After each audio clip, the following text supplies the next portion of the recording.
प्रिय विद्यार्थियों, मैं मनीष शंकर तिवारी, माध्यमिक शिक्षक, शासकीय हाई स्कूल पीपरपानी, विकासखंड साईखेड़ा, जिला नरसिंहपुर से। और हम लोग पढ़ रहे हैं यूरोप में समाजवाद और रूसी क्रांति के बारे में।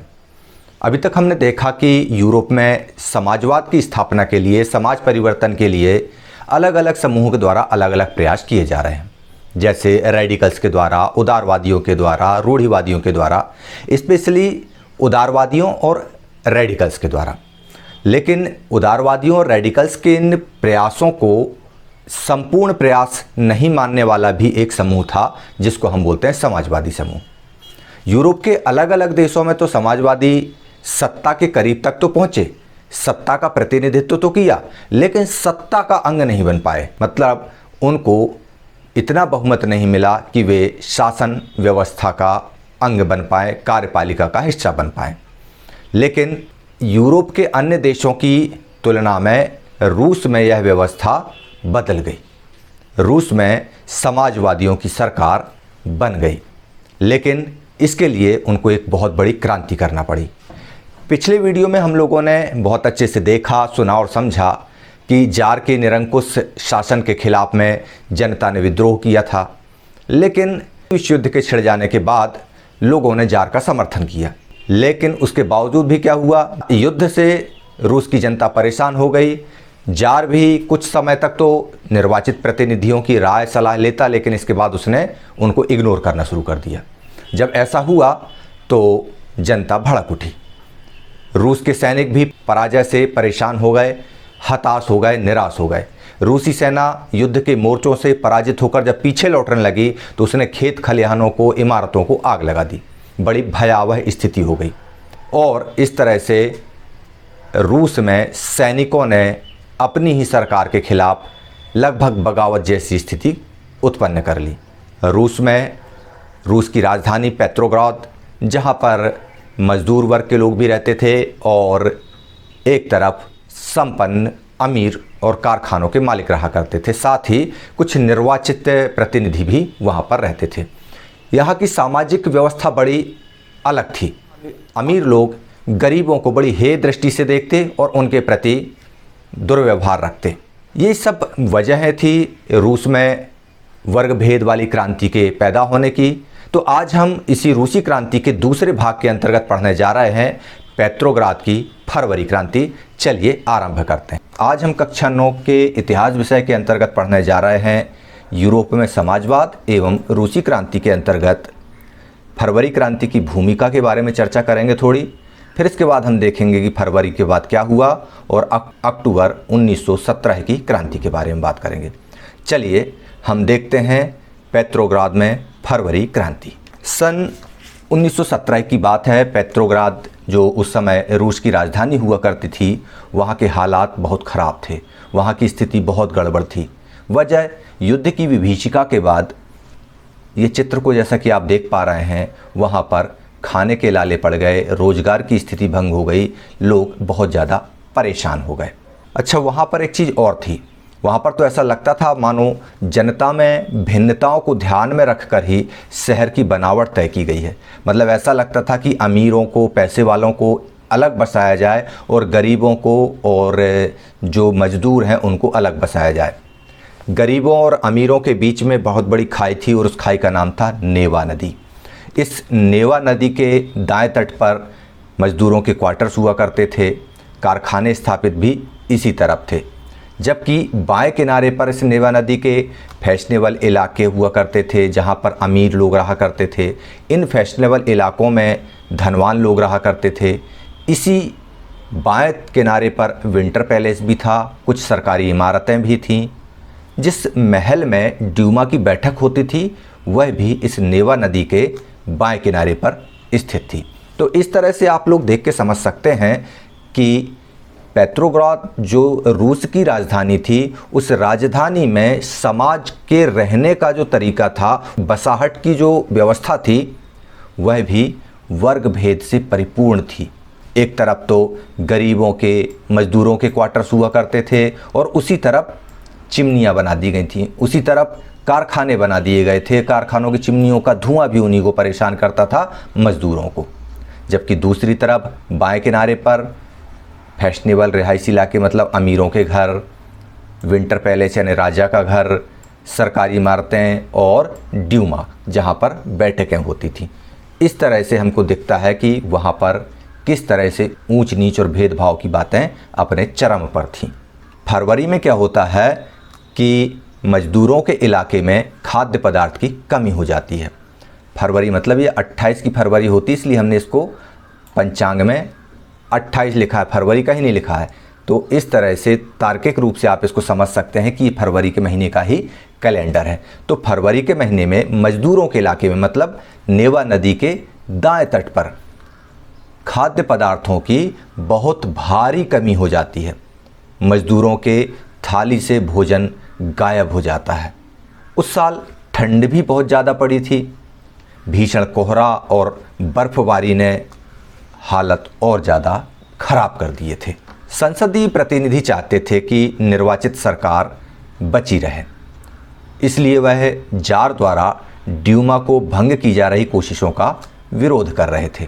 आपने पिछले वीडियो में देखा, पिछले अध्याय में हमने पढ़ा है कि जो जार है उसने पहले ड्यूमा की बात तो मान ली थी कि निर्वाचन की व्यवस्था को स्वीकार कर लिया था, लेकिन वह 2 बार इसको भंग कर चुका था और तीसरी बार ड्यूमा में ऐसे प्रतिनिधि लेकर आया था जो जार के मुताबिक काम कर सकें। लेकिन जार जो है किसी भी तरह का अपने ऊपर कोई प्रेशर चाहता ही नहीं था और इसलिए वह फिर से ड्यूमा को भंग करने के लिए लगातार प्रयासरत था। जबकि ड्यूमा के जो निर्वाचित प्रतिनिधि थे वो ये चाहते थे कि यह ड्यूमा को बर्खास्त ना किया जाए, भंग ना किया जाए। 22 फरवरी की बात है ये। 22 फरवरी को दाएं तट पर, मतलब जिस तरफ मजदूर रहा करते थे, जिस तरफ फैक्ट्रियां हुआ करती थी, वहां पर एक फैक्ट्री में तालाबंदी घोषित कर दी गई। अगले दिन इस फैक्ट्री के समर्थन में, इस फैक्ट्री के मजदूरों के समर्थन में 50 और फैक्ट्रियों के मजदूरों ने भी हड़ताल का ऐलान कर दिया। मतलब दाएं तट पर जहां पर कारखाने स्थापित थे, जहां पर मजदूरों के घर हुआ करते थे, 22 फरवरी को वहां पर एक फैक्ट्री में लोगों ने अपनी मांगों को लेकर तालाबंदी घोषित कर दी। और जब तालाबंदी घोषित कर दी तो अगले दिन यह खबर अन्य कारखानों के मजदूरों तक पहुंच गई और उन मजदूरों ने इनके समर्थन में अपनी फैक्ट्रियों में भी तालाबंदी कर दी और हड़ताल का ऐलान कर दिया। बहुत सारे कारखानों में हड़ताल का नेतृत्व जो है वह औरतें कर रही थीं और इसी दिन को बाद में अंतर्राष्ट्रीय महिला दिवस के रूप में मनाया गया। अच्छा, क्या आप बता सकते हैं कि अंतर्राष्ट्रीय महिला दिवस कब मनाया जाता है? जी हाँ, 8 मार्च को अंतर्राष्ट्रीय महिला दिवस मनाया जाता है। और अंतर्राष्ट्रीय महिला दिवस 8 मार्च को इसलिए मनाया जाता है क्योंकि रूसी क्रांति के दौरान कारखानों में हड़तालों का नेतृत्व 8 मार्च से महिलाओं के द्वारा किया गया था। ठीक है, अब कोई कन्फ्यूज़न आप लोगों को नहीं होगा। आंदोलनकारी जो थे, ये हड़ताली मजदूर जो थे, ये आंदोलनकारी जनता बस्ती पार कर दी उन्होंने। मतलब जनता बस्ती मतलब दाएं तट से अब वे बाएं तट की तरफ आने लगे और आने के बाद राजधानी के बीचों बीच नेवस्की प्रॉस्पेक्ट तक पहुंच गए। मतलब जो भीड़ थी आंदोलनकारियों की वह है पेट्रोग्राद राजधानी की मुख्य सड़क, वहां पर नेवस्की प्रॉस्पेक्ट एक जगह थी, वहां तक पहुंच गई। हालांकि इस समय तक कोई राजनीतिक पार्टी आंदोलन को सक्रिय रूप से या संगठित रूप से संचालित नहीं कर रही थी। ये जो आंदोलन था यह स्वतः स्फूर्त मजदूरों का आंदोलन था। इसको किसी भी तरह से कोई पॉलिटिकल सपोर्ट या पॉलिटिकल मार्गदर्शन, गाइडेंस किसी भी तरह से नहीं मिल रहा था। तो आप लोगों ने देखा कि रूस के अंदर जो राजधानी पेट्रोग्राद थी वहाँ पर जो रहने की व्यवस्था थी, जो बसाहट थी, वह भी अपने आप को दर्शाने काफ़ी थी कि एक तरफ अमीरों के घर थे और गरीबों को तो नदी के दूसरी पार बसा दिया गया था। और जिस तरफ गरीबों का घर था उसी दिशा में फैक्ट्रियां डाल दी गई। फैक्ट्रियों का कबाड़, फैक्ट्रियों का गंदा पानी, फैक्ट्रियों का गंदा धुआं झेलने को भी वे मजदूर विवश हुआ करते थे। ये स्थितियां उस रूस की थी जिसे आज हम विकसित देशों में वर्ल्ड पावर मानते हैं। चलिए हम आगे देखते हैं कि वहाँ पर क्रांति के लिए और क्या क्या हुआ। जब फैशनेबल रिहायशी इलाकों और सरकारी इमारतों को मजदूरों ने घेर लिया तो सरकार ने कर्फ्यू लगा दिया। जब सरकार ने कर्फ्यू लगाया तो शाम तक प्रदर्शनकारी तितर बितर हो गए, इधर उधर उनको भागना पड़ा। लेकिन प्रदर्शनकारी भी अपनी बात पर अड़े हुए थे और 24 और 25 तारीख को वे फिर से इकट्ठा होने लगे। अब सरकार उन पर नज़र रखने के लिए घुड़सवार सैनिकों और पुलिस को तैनात करने लगी। इस तरह से प्रदर्शनकारियों पर अब सरकारी शिकंजा कसने की बारी आ चुकी थी। फरवरी 25 दिन था, रविवार। उस दिन सरकार ने ड्यूमा को बर्खास्त कर दिया। सरकार मतलब जार ही सरकार थे, उन्होंने ड्यूमा को बर्खास्त कर दिया। सरकार के इस फैसले के खिलाफ राजनीतिज्ञ बयान देने लगे और कहने लगे कि जार के द्वारा की गई यह कार्रवाई अनुचित है, ऐसा जार को नहीं करना था, ड्यूमा को बर्खास्त नहीं करना था। और इसीलिए 26 तारीख को प्रदर्शनकारी बहुत बड़ी संख्या में नेवा नदी के बाएं तट के इलाके में इकट्ठा हो गए। रहते कहाँ थे वे लोग? नेवा नदी के दाएं तट पर यहाँ रहते थे, लेकिन प्रदर्शन करने के लिए उनको बाएं तट पर आना पड़ा और इकट्ठे हो गए। क्यों? क्योंकि उन फैक्ट्रीज के मालिक सरकार के कर्ता धर्ता और जार का महल सब कुछ बाएं तट पर ही हुआ करता था। और इसलिए जब वो इस तरफ आ गए, इकट्ठा हो गए, तो सरकार भी पीछे हटने वाली नहीं थी। 27 को इस भीड़ ने पुलिस मुख्यालय पर, 27 को मतलब 27 फरवरी को, ये जो भीड़ उस तरफ से इस तरफ आई थी, बाएं तट पर आ गई थी, फैशनेबल रिहायशी इलाकों की तरफ आ गई थी, पुलिस मुख्यालयों पर उन्होंने हमला कर दिया और उसे तहस नहस कर दिया, नष्ट कर दिया। इस तरह से पुलिस मुख्यालय के नष्ट होने से सरकार रुष्ट हो गई। ये लोग रोटी, तनख्वाह और काम के घंटों में कमी और लोकतांत्रिक अधिकारों के पक्ष में नारे लगाते और सड़कों पर जमा हो गए। इनका नारा था, हमको खाने को रोटी दो, हमको पूरी तनख्वाह दो और हमारे काम के घंटे कम करो। साथ ही हमको भी वे लोकतांत्रिक अधिकार प्राप्त हों जो पैसे वालों को हासिल हैं। आखिर ये पैसे वाले हमारी ही मेहनत से तो पैसे वाले बने हैं, यदि हम मेहनत ना करें तो इनके पास पैसा कहाँ से आएगा। इस तरह की विचारधारा के साथ, इन तरह के नारों के साथ ये भीड़ जो है वह सड़कों पर जमा होने लगी। अब सरकार की पेशानी पर बल आना स्वाभाविक था। सरकार ने स्थिति को नियंत्रण में रखने के लिए, सरकार हालात खराब ना हो इसके लिए एक बार फिर उसने घुड़सवार सैनिकों को तैनात कर दिया। और ये घुड़सवार सैनिक क्रांतिकारियों को, आंदोलनकारियों को घेर कर खड़े हो गए। लेकिन जब घुड़सवारों को इन प्रदर्शनकारियों के ऊपर गोली चलाने का आदेश मिला तो इन प्रदर्शनकारियों ने गोली चलाने से मना कर दिया। उन्होंने साफ कहा कि हम इन मजदूरों पर गोली नहीं चलाएंगे, क्योंकि उनकी सहानुभूति मजदूरों के प्रति थी। गुस्साए सिपाहियों ने एक रेजिमेंट की बैरक में अपने ही एक अफसर पर गोली चला दी। 3 दूसरी रेजिमेंटों ने भी बगावत कर दी और वे हड़ताली मजदूरों के साथ आकर मिल गए। और इस तरह सेना और मजदूर दोनों क्रांति में, आंदोलन में एक साथ हो गए। उस शाम को, जिस शाम गोली मारी गई, सिपाहियों ने मजदूरों पर गोली मारने से मना कर दिया, उस शाम को सिपाही और मजदूर एक जगह पर इकट्ठे हुए। वह जगह वही थी जहां पर ड्यूमा की बैठकें हुआ करती थीं। इन दोनों ने बैठ के वहाँ पर निर्णय लिया। कौन ने? सिपाहियों ने और मजदूरों ने यह निर्णय ले लिया कि अब हमको संगठित होना पड़ेगा। और यहीं से सोवियत का जन्म हुआ, पेट्रोग्राद सोवियत नाम दिया गया। यह सैनिक मजदूर गठबंधन था जो आंदोलन कर रहा था लोकतांत्रिक अधिकारों के लिए, काम के घंटे कम करने के लिए, अच्छी वेतन के लिए और समान अधिकारों के लिए, रोजी रोटी के लिए। ठीक है ना? तो इस तरह से जो हम सोवियत संघ बोलते हैं, यह जो सोवियत है, सोवियत का अर्थ होता है परिषद। इन दोनों ने मिलकर एक आंदोलनकारी परिषद का गठन कर लिया। अगले दिन एक प्रतिनिधिमंडल जार से मिलने के लिए गया तो सैनिक कमांडरों ने राजा को, जार को यह सलाह दी कि भैया पब्लिक बहुत गुस्से में है, राजा साहब आप तो एक काम करो, जल्दी से जल्दी गद्दी छोड़ दो, इसी में आपकी भलाई है। जार ने भी कहा ठीक है, मैं तैयार हूँ, बताओ भागने का रास्ता कहाँ है।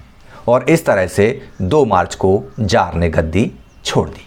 सोवियत और ड्यूमा के नेताओं ने देश का शासन चलाने के लिए एक अंतरिम सरकार बना ली। तय किया गया कि रूस के भविष्य के बारे में फैसला लेने के लिए एक जिम्मेदारी देने के लिए संविधान सभा बनाई जाए और उस संविधान सभा का गठन सार्वभौमिक वयस्क मताधिकार के आधार पर किया जाए। फरवरी 1917 में राजशाही को गद्दी से हटाने वाली क्रांति का झंडा पेट्रोग्राद की जनता के हाथों में था। तो इस प्रकार आप लोगों ने देखा कि दुखों से परिपूर्ण जीवन जीने वाले इन मजदूरों ने जब क्रांति का झंडा बुलंद किया, उधर राजशाही से त्रस्त सैनिकों ने इन मजदूरों पर गोली चलाने से मना किया और उल्टा आदेश देने वाले रेजिमेंट के अफसर को शूट कर दिया। शाम को मजदूर और सिपाही इकट्ठे हुए और उन्होंने एक सोवियत का गठन कर लिया। सोवियत यानी परिषद का गठन कर लिया। उस परिषद के माध्यम से ये लोग चाहते थे कि अब संविधान सभा का निर्माण हो। फिर से याद कीजिए वो फ्रांसीसी क्रांति, राजा के खिलाफ नेशनल असेंबली बनी। नेशनल असेंबली ने बोला कि भैया अब तो आपको संविधान से चलना पड़ेगा, लेकिन यहाँ पर जार को पहले ही उसके कमांडरों ने बोल दिया निकल भागो, वरना ये प्रदर्शनकारी तुम्हें छोड़ने वाले नहीं हैं, फ्रांस याद कर लो। बस यही हुआ। चलिए आगे देखते हैं फरवरी के बाद क्या हुआ। अंतरिम सरकार में सैनिक अधिकारी, भूमि स्वामी और प्रभावशाली उद्योगपति थे। मतलब जो अंतरिम सरकार का गठन सोवियत ने और ड्यूमा के निर्वाचित प्रतिनिधियों ने मिलकर किया, उसमें ये लोग थे। साथ में उदारवादी और समाजवादी लोग शामिल हो गए। उदारवादी और समाजवादी मतलब वे लोग जो सोवियत के सदस्य थे। ये लोग ये चाहते थे, सोवियत के सदस्य उदारवादी और समाजवादी, कि जल्दी से जल्दी अब निर्वाचित सरकार का गठन हो। अंतरिम सरकार से काम चलने वाला नहीं है। जनसभा को करने के लिए, संगठन बनाने के लिए लगी पाबंदी जो राजा ने लगाई थी, उस पाबंदी को हटा लिया गया। हालांकि निर्वाचन का तरीका सब जगह एक सा नहीं था, लेकिन पेट्रोग्राद सोवियत की तर्ज पर सभी जगह सोवियतें बना ली गईं। जैसे ही राजधानी में सोवियत या परिषद बनाने की खबर आई, सारे देश में इस तरह की सोवियतें बना ली गईं। अप्रैल 1917 में बोल्शेविकों के जो निर्वासित जिनको हटा दिया गया था, बाहर भेज दिया गया था, वे नेता थे व्लादिमीर लेनिन। वे वापस रूस लौट आए। लेनिन के नेतृत्व में बोल्शेविक 1914 से ही युद्ध का विरोध कर रहे थे। उनका कहना था कि युद्ध नहीं होना चाहिए और सोवियतों को सत्ता अपने हाथ में ले लेनी चाहिए। सोवियतों मतलब वे परिषदें जिन पर उदारवादियों का और समाजवादियों का बोलबाला था। लेनिन ने अपने बयान जारी किया। उसने कहा कि युद्ध जल्द से जल्द समाप्त किया जाए, तत्काल समाप्त किया जाए। जो ज़मीनें किसानों से सरकार ने ले ली हैं, वे सारी ज़मीनें किसानों को दी जाएं ताकि वह उनमें खेती कर सकें। साथ ही उन्होंने नारा बुलंद किया कि बैंकों का राष्ट्रीयकरण किया जाए। इन 3 मांगों को ही लेनिन की अप्रैल थीसिस के नाम से जाना जाता है। ठीक है ना। उन्होंने यह भी सुझाव दिया कि अब रेडिकल उद्देश्यों को स्पष्ट करने के लिए अपनी जो बोल्शेविक पार्टी है उसका नाम बदलकर कम्युनिस्ट पार्टी रख दिया जाए और इस प्रकार बोल्शेविक पार्टी का नाम कम्युनिस्ट पार्टी हो गया। बोल्शेविक पार्टी के ज़्यादातर लोगों को अप्रैल थीसिस के बारे में सुनकर काफ़ी हैरानी हुई। आप याद कीजिए रॉबर्ट मैक्समिलियन का समय। उस समय जब रॉबर्ट मैक्समिलियन ने आतंक का राज स्थापित किया था तो उसके सहयोगी भी हैरान हो गए थे। इसी तरह से यहाँ पर हालांकि ये लेनिन और मैक्समिलियन में ज़मीन आसमान का अंतर था। लेनिन के जो समर्थक थे उनको काफ़ी हैरानी हुई अप्रैल थीसिस की बात सुनकर। क्यों? क्योंकि उसके जो सहयोगी थे, सोवियतों में जो काम कर रहे थे लोग, उनको लगता था कि समाजवादी क्रांति के लिए अभी सही समय नहीं आया है। अभी तो हमको अंतरिम सरकार को ही समर्थन दिया जाना चाहिए। जैसा कि हमने शुरुआत में पढ़ा, रूढ़िवादी क्या चाहते थे कि बदलाव तो हो लेकिन धीरे धीरे हो। और इस तरह के जो लोग, उदारवादी और रूढ़िवादी किस्म के जो लोग वहाँ पर अंतरिम सरकार में थे, वे चाहते थे कि लेनिन के ये रेडिकल प्रयास जो है कि सुबह हो और सारा कुछ बदल जाए, उसका अभी वक्त नहीं आया है। फिलहाल अंतरिम सरकार को ही सपोर्ट करना चाहिए। लेकिन अगले कुछ ही महीनों में जो घटनाएं घटी, उसने इस सोच को बदल दिया। जैसे फ्रांस की क्रांति ने सोच बदली थी, ऐसे ही रूस में कुछ ऐसी घटनाएं घटी जिससे उनको ये सोच बदलना पड़ा और अंतरिम सरकार की जगह पर निर्वाचित सरकार के लिए समाजवादी क्रांति करने के लिए तैयार होना पड़ा। गर्मियों में मजदूर आंदोलन और फैल गया औद्योगिक इलाकों में मजदूर फैक्ट्रियां बनाई गईं। इन फैक्ट्रियों के माध्यम से मजदूर फैक्ट्री चलाने के मालिकों के तौर तरीकों पर सवाल खड़ा करने लगे। ट्रेड यूनियनों की तादाद बढ़ने लगी। सेना में भी सिपाहियों की समितियां बनने लगी। जून में लगभग 500 सोवियतों ने अखिल रूसी सोवियत कांग्रेस में अपने प्रतिनिधि भेज दिए। जैसे जैसे अंतरिम सरकार की ताकत कमज़ोर होने लगी, बोल्शेविकों का प्रभाव बढ़ने लगा। सरकार असंतोष को दबाने के लिए सख्त कदम उठाने लगी। सरकार ने फैक्ट्रियां चलाने की मजदूरों द्वारा की जा रही कोशिशों को रोकना और मजदूर नेताओं को गिरफ्तार करना शुरू कर दिया। जुलाई 1917 में बोल्शेविकों द्वारा आयोजित विशाल प्रदर्शन का भारी दमन किया गया। बहुत सारे नेताओं को छिपना या भागना पड़ा। इस प्रकार आप लोगों ने देखा कि लेनिन ने जैसे ही अप्रैल थीसिस पेश की, उसके सहयोगी भी अवाक रह गए। उन्हें लगा कि समाजवादी क्रांति का भी समय नहीं है, अंतरिम सरकार को सपोर्ट करो, जैसे ही अनुकूल वक्त आएगा हम समाजवादी क्रांति करके निर्वाचित सरकार चुन लेंगे। लेकिन आने वाले समय में कुछ ऐसी घटनाएं घटी जिसकी वजह से उनकी ये सोच बदलना पड़ी। चलिए आगे देखते हैं। गांव में किसान और उनके समाजवादी क्रांतिकारी नेता भूमि पुनर्वितरण के लिए दबाव डालने लगे। इस काम के लिए भूमि समितियां बना दी गई थीं। सामाजिक क्रांतिकारियों से प्रेरणा और प्रोत्साहन लेते हुए जुलाई से सितंबर के बीच किसानों ने बहुत सारी ज़मीनों पर कब्जा जमा ही लिया। अब बात करते हैं अक्टूबर 1917 की क्रांति।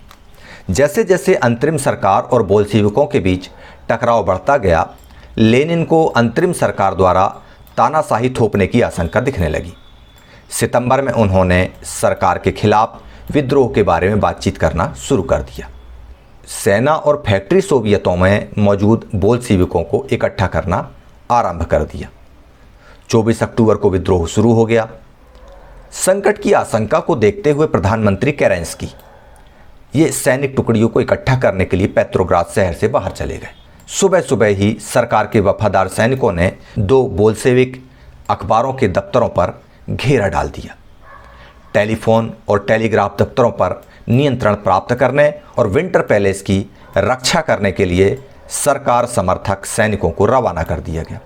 सरकार की इस क्रिया को देखते हुए, सरकार की इस कार्रवाई को देखते हुए बिल्कुल न्यूटन के तीसरे नियम की तरह पलक झपकते ही प्रतिक्रियावादी नीति क्रांतिकारियों ने की और उन्होंने भी अपने समर्थकों को आदेश दे दिया कि जाओ सरकारी कार्यालयों पर कब्जा कर लो। और जब उन्होंने ऐसा किया तो अनेक मंत्रियों को गिरफ्तार कर लिया। उसी दिन उन्होंने औरेरा युद्धपोत ने विंटर पैलेस पर बमबारी शुरू कर दी और इस तरह जो युद्धपोत सैनिकों के कब्जे में था, उस युद्धपोत के माध्यम से विंटर पैलेस को बम से उड़ा दिया गया। अन्य युद्धपोतों को लेकर के वे नेवा नदी के रास्ते से आगे बढ़ते हुए विभिन्न सैनिक ठिकानों को अपने नियंत्रण में ले लिया। शाम ढलते ढलते पूरा शहर क्रांतिकारी समितियों के नियंत्रण में आ चुका था। सारे मंत्रियों ने आत्मसमर्पण कर दिया था। पेट्रोग्राद में अखिल रूसी कांग्रेस की बैठक हुई जिसमें बहुमत से बोल्शेविकों की कार्यवाही का समर्थन किया गया।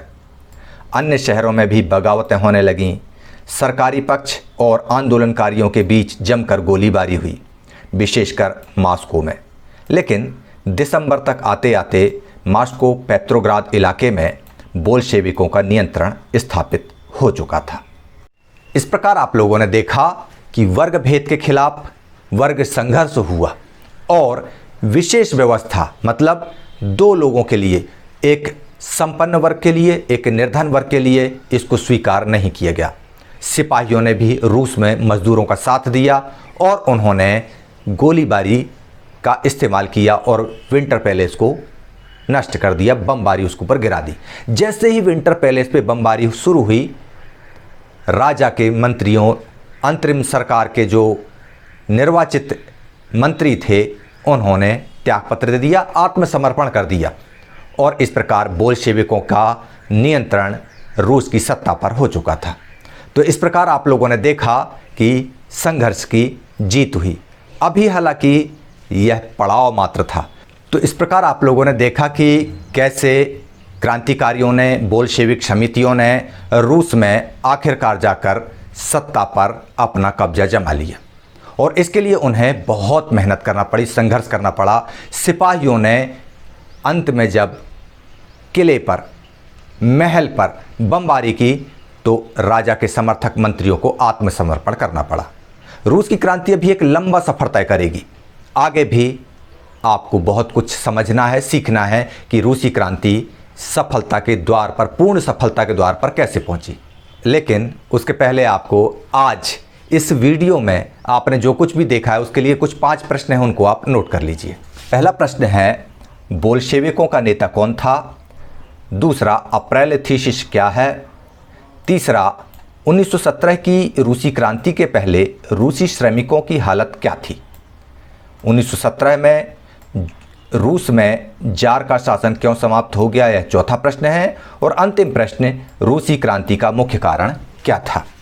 अब आपको इन प्रश्नों के उत्तर अपनी कॉपी में लिखना है और अपने टीचर से डिस्कस करना है, क्योंकि आपको पता है कि अब आपको विद्यालय जाने के लिए भी छूट मिल चुकी है। आप उसका फ़ायदा उठाएं और अपने टीचर से रूसी क्रांति पर, फ्रांसीसी क्रांति पर, यूरोप में समाजवाद के आगमन पर बहुत विस्तृत चर्चा करें और बहुत अच्छे से चर्चा करें, ताकि आपके दिमाग में किसी तरह का कोई डाउट ना रहे।